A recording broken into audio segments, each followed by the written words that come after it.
Hello guys, welcome back to our channel circuit solution.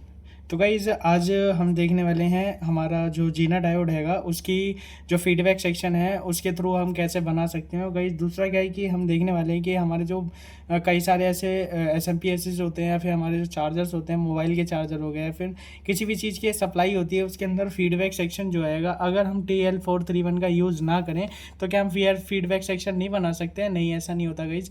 हम feedback section TL431 के भी through बना सकते हैं और वैसे भी हम उसको बना सकते हैं। जैसे कि आप इस चार्जर के अंदर देख पा रहे होगे, इसके अंदर आपको जो वैसे तो मैंने इसके अंदर से कंपोनेंट निकाल रखे हैं कुछ, लेकिन गाइज मैं आपको दिखा देता हूँ। आउटपुट साइड के कंपोनेंट नहीं निकले हुए हैं, यहाँ पर कुछ कंपोनेंट्स इसके निकाले हुए हैं मैंने। मैं आपको एक बार दिखा देता हूँ। ये इसके अंदर जीना डायोड लगा हुआ है बेसिकली। तो गाइज यहाँ पर जो जीना डायोड हैगा ये हमारा बेसिकली यहाँ पर फीडबैक सेक्शन के लिए यूज़ हुआ है। यहाँ पर एक जीना लगा है और एक इसके साथ यहाँ पर एक रजिस्टर लगी हुई है। गाइज दोनों चीज़ें जो लगी हुई हैं ये गाइज सीरीज़ में लगी हुई हैं। इसके अक्रॉस यहाँ पर रजिस्टर के अक्रॉस हमारी एक जीनर के अक्रॉस हमारा रजिस्टर कनेक्टेड हैगा सीरीज़ में। और जो हमारा फीडबैक सेक्शन हैगा वो ऑक्टो कपलर पर जा रहा है। मतलब जो हमारा रजिस्टर लगा है उसके जो हमारा जीनर लगा है उसके साथ एक रजिस्टर लगा है। देन हमारा जो ऑक्टो कपलर रहेगी उसके साइड वाली जो LED है, यानी कि ये साइड की LED है, वो उस पर जा रही है। तो इसके अक्रॉस क्या हो रहा है इसके अक्रॉस हमें ये पता चल रहा है कि हमारा जो फीडबैक सेक्शन हैगा वो यहाँ पर क्रिएट हो रहा है। अब लेट सपोज कर लेते हैं कि जो आपका SMPS हैगा, जो पावर सप्लाई हैगी वो 12 वोल्ट की है। तो हम इसकी कैलकुलेशन कैसे करेंगे कि हमारा जो रजिस्टर हैगा वो हम कितने यहाँ पर वाट का लें या फिर कितने वोल्टेज हमारा, कितनी वैल्यू का हम यहाँ पर रजिस्टर यूज़ करें, कितने ओम का हमारी रेजिस्टेंस की वैल्यू होनी चाहिए, और हमारा जो जीना रहेगा उसकी वैल्यू को हम कैसे कैलकुलेट कर सकते हैं। तो गाइज वही वीडियो में आज हम देखने वाले हैं। तो चलिए गाइज वीडियो को स्टार्ट करते हैं। तो यहाँ पर सबसे पहले जो गाइज गाइज यहाँ पर जीनर और रजिस्टर लगाने का हमारा तरीका ये है कि हमें रजिस्टर और जीनर को दोनों को सीरीज में लगाना है। दूसरा क्या है इसकी हमारा जो जीनर डायोड हैगा वो बेसिकली आपका रिवर्स वाइज में काम करता है। रिवर्स वाइज कैसे कि रजिस्टर जो हमारा पॉजिटिव टर्मिनल रहेगा रजिस्टर का, हमें वहाँ पर क्या करना है, हमें वहाँ पर निगेटिव कनेक्ट करना है, और जो हमारा निगेटिव टर्मिनल रहेगा हमारा जीनर डायोड का, हमें वहाँ पॉजिटिव सप्लाई देनी है। तो गाइस बेसिकली हमारा ये रिवर्स वाइज में आपका जीनर कनेक्ट होगा, देन उसके सीरीज में एक रजिस्टर कनेक्ट होगी, उसके अक्रॉस हमें वोल्टेज को देखना है। अब गाइज ये जो LED हैगी ये हमारे ऑक्टो कपलर की LED है। ये हमारी, क्योंकि जो हमारा ऑक्टो कपलर है इस दो कंपोनेंट से मिलके बना होता है। इसके अंदर एक फोटो टाइप का एक ट्रांजिस्टर लगा होता है जो बेसिकली आपकी लाइट इंटेंसिटी को डिटेक्ट करता है। और दूसरा क्या है कि इसकी हमारा ये एक LED लगी होती है जो हमारी ग्लो करती है उसके अंदर। उसके बीच में, इन दोनों के बीच में हमारा कोई इलेक्ट्रिकल कनेक्शन नहीं हो सकता। मैंने आपको ये ऑक्टो कपलर वाली वीडियो में भी दिखाया है।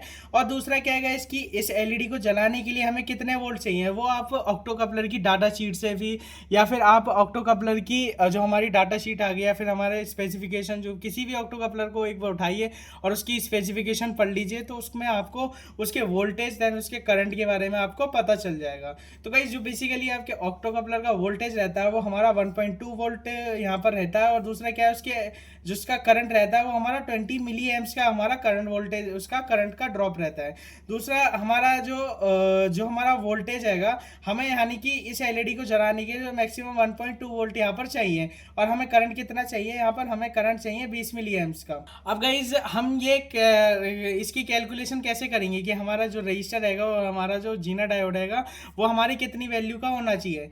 तो अभी गाइज क्या हमें LED के हमारे अक्रॉस क्या है रजिस्टर हमने लगाए, तो जो LED का वोल्टेज होगा वही हमारा रजिस्टर का वोल्टेज होना चाहिए, तभी तो हमारा वोल्टेज यहाँ पर इतना आएगा। अगर हमारा रजिस्टर के अक्रॉस 1.2 वोल्ट होगा तो ये हमारा वही LED के अक्रॉस हमारा वोल्टेज ड्रॉप होगा। तो ये और ये दोनों पैरेलल में है, तो इस हमारे जो वोल्टेज यहाँ पर होगा और वही वोल्टेज हमारा सेम यहाँ पर होगा। तो यहाँ पर रजिस्टर पे भी हमारा 1.2 और 20 मिली एम्प्स का हमारा यहाँ पर करंट ड्रॉप होना चाहिए। तो ये हमारा वोल्टेज इसके अक्रॉस हमारी बात हो गई। अब गाइस ये हमारा वोल्टेज रजिस्टर के अक्रॉस हो गया 1.2। आप सपोज करिए कि आपका SMPS है, आप चाहते हो कि 12 वोल्ट हमारा मैक्सिमम हो, देन हमारा जो फीडबैक सेक्शन है वो एक्टिवेट हो जाए, और देन हमारी स्विचिंग जहाँ पर जो आएगी, जो हमारी स्विचिंग IC जो परफॉर्म कर रही है वो वहाँ पर स्टॉप हो जाए। तो आप ऐसा चाहते हो, तो बेसिकली गाइज होगा भी यहाँ पर ऐसा ही कि आप जैसे ही उसको स्विचिंग हमारी चल रही है, अगर आप के यहाँ पे 12 वोल्ट कंप्लीट हो जाते हैं फीडवे आउटपुट साइड में, तो जीना डायोड के अक्रॉस हमारे यहाँ पर कितने वोल्ट आएंगे, यहाँ पर 12 वोल्ट आएंगे। लेकिन अभी हमें क्या चाहिए, यहाँ पर 1.2 वोल्टेज चाहिए। तो गाइज अगर हम यहाँ पर 1.2 12 में से माइनस कर देते हैं तो यहाँ पर हमारा आता है 10.8। तो अगर हमारा यहाँ पर जो बेसिकली हमारा 1.2 इसको चाहिए, अगर हमारा 12 वोल्ट कंप्लीट हो जाता है, तो अगर हम 12 में से 1.2 माइनस कर दे तो 10.8 वोल्टेज आ जाता है। तो बेसिकली आपका जीना डायोड के अक्रॉस यहाँ पर होना चाहिए। तो गाइज इसका मतलब सीधा सा यही हुआ कि जो हमारा जीना डायोड है वो बेसिकली आपका 10.8 वोल्ट का यहाँ पर होना चाहिए। तो अगर हमारा जीना डायोड 10.8 वोल्ट का है, अगर हमने उसको रिवर्स वाइस में लगा रखा है, तो उसके नियर अबाउट हमारे उसके अक्रॉस हमारे कितना वोल्टेज यहाँ पर ड्रॉप होगा गाइज, वो हमारा वोल्टेज ड्रॉप होगा 10.8 वोल्टेज यहाँ पर आपका ड्रॉप होगा। तो अब हमारा जो जीना डायोड है उसका वोल्टेज क्या हो गया, हमारा यहाँ पर 10.8 वोल्ट यहाँ पर हो गया उसका जीना डायोड का। तो गाइज अब जो इसका करंट है वो सेम ही रहने वाला है 20 मिली एम्प्स का, क्योंकि इसका भी 20 मिली एम्प का आएगा। तो अब हमने यहाँ पर रेजिस्टेंस के अक्रॉस हमारे कितना वोल्ट होना चाहिए वो निकाल लिया, हमने कितना एम्पियर होना चाहिए वो निकाल लिया, और जीना डायोड हमारे कितने वोल्ट का होना चाहिए हमने ये भी निकाल लिया। तो गाइज हमारा जीना डायोड तो हमारा कंप्लीट हो गया कि हमें इतना वोल्ट का चाहिए। ठीक है, अब बात कर लेते हैं रेजिस्टेंस की। तो रेजिस्टेंस हमारा कैसे निकलता है, रेजिस्टेंस हमारा निकलता है वी अपॉन आई करके। तो वी अपॉन आई यानी कि हमारा वोल्टेज, अगर हम इसकी वैल्यू को रेजिस्टेंस की वैल्यू को निकालें तो यहाँ पर हमारी रेजिस्टेंस की वैल्यू क्या हो जाएगी गाइस, यहाँ पर रेजिस्टेंस की वैल्यू हो जाएगी हमारा यहाँ पर वोल्टेज बाई करंट। तो हमारा वोल्टेज कितना है यहाँ पर 1.2, तो वोल्टेज की वैल्यू को रखेंगे 1.2। अब हमारा करंट क्या है गाइस, हमारा करंट जो है वो मिली एम्प्स में है। तो मिली एम्प्स में हम इसको क्या करेंगे, एम्पियर में इसको निकाल लेंगे। तो एम्पियर में हम कैसे निकालते हैं गाइस, यहाँ पर हम एम्पियर को निकालने के लिए जो हमारा 20 है हम 20 को डिवाइड कर देंगे यहाँ पर 1000 से, इसको डिवाइड कर देंगे 20 को। तो हमारा जो एम्पियर में करंट आएगा वो 0.02 एम्पियर्स यहाँ पर आएगा। तो हमारा जो करंट की वैल्यू हो गई वो यहाँ पर कितनी हो गई, 0.02 एम्पियर्स। तो हमारा जो करंट की वैल्यू है वो एम्पियर में हमारी कितनी हो गई, 0.02 एम्पियर्स की वैल्यू यहाँ पर हो गई। तो अगर हम रेजिस्टेंस की वैल्यू को निकाल रहे हैं, तो अगर हम यहाँ पर रेजिस्टेंस की वैल्यू को निकालने के लिए हम क्या करेंगे, यहाँ पर जो 1.2 है 1.2 इसको डिवाइड कर देंगे कितने से, 0.02 से। तो गाइज यहाँ पर 60 आ रहा है हमारा, तो 60 हमारा क्या हो गया, ओम्स हो गया। यहाँ पर हमारी रेजिस्टेंस की वैल्यू क्या हो गई, 60 ओम्स हो गई यहाँ पर।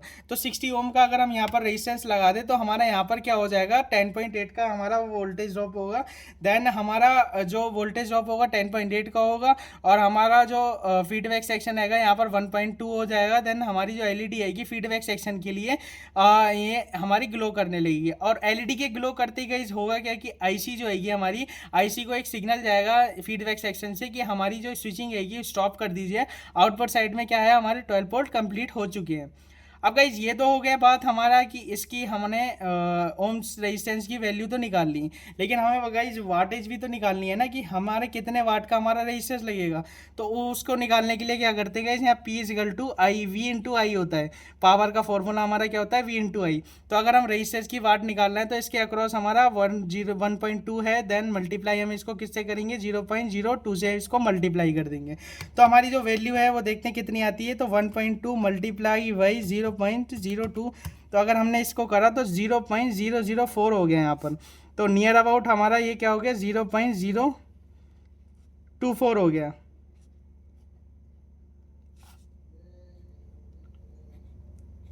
तो हमारा ये वाट आ गई हमारे रजिस्टर की, हमारी रजिस्टर की वाट कितनी आ गई, 0.024 यहाँ पर आ गई है।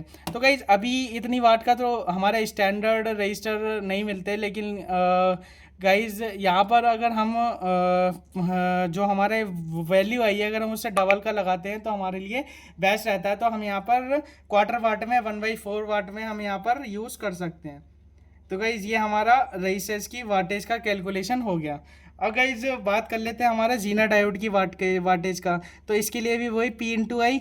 तो P हमारा कितना है, P हम वो V हमारा कितना है, V हमारा 10.8 है, क्योंकि जो हमारा जीना डायोड है उसका वोल्टेज, देन हमारा 0.0 एम्पियर हमारा उसका करंट। तो अगर हम इसको मल्टीप्लाई करते हैं यहाँ पर तो 10.8 मल्टीप्लाई वही 0.02, अगर हम इसको निकालते हैं तो यहाँ पर 0.216 यहाँ पर आंसर आ रहा है हमारा। तो 0.216 यहाँ पर वाटेज हमारी इसकी जीना डायोड की आ गई। अब गाइस 0.026 की हमारी यहाँ पर वोल्टेज आ गई, लेकिन हम इससे क्या करते हैं, थोड़ा सा ज़्यादा वैल्यू का हम इसमें यूज़ करेंगे। तो नियर अबाउट हमारा ये 2.5 के नियर अबाउट हमारा आ रहा है। तो हम इसका 2.5 का यूज़ नहीं करेंगे, हम इसका डबल यूज़ करेंगे। तो यहाँ पर हम 0.5 वाट का हम यहाँ पे जीना डायोड हैगा, यानी कि यहाँ पर हम इसको यूज़ कर सकते हैं 0.5 वाट का, यानी कि 1/2 वाट का हम यहाँ पर रजिस्टर जो हमारा जीना डायोड है इसको हम यूज़ कर सकते हैं। क्योंकि अगर हम 0.5 का 0.25 का यूज़ करेंगे तो उस कंडीशन में क्या होगा गाइस कि हमारा वो डबल नहीं हुआ। तो उस कंडीशन में हो सकता है मे बी जीना डायोड पे लोड पड़े और हमारा हो सकता है कुछ टाइम के बाद वो ख़राब हो जाए। ऐसा नहीं है 0.25 का नहीं चलेगा, लेकिन वो कंडीशन ये हो जाएगी कि कुछ टाइम बाद वो ख़राब होने के चांसेस हो जाते हैं।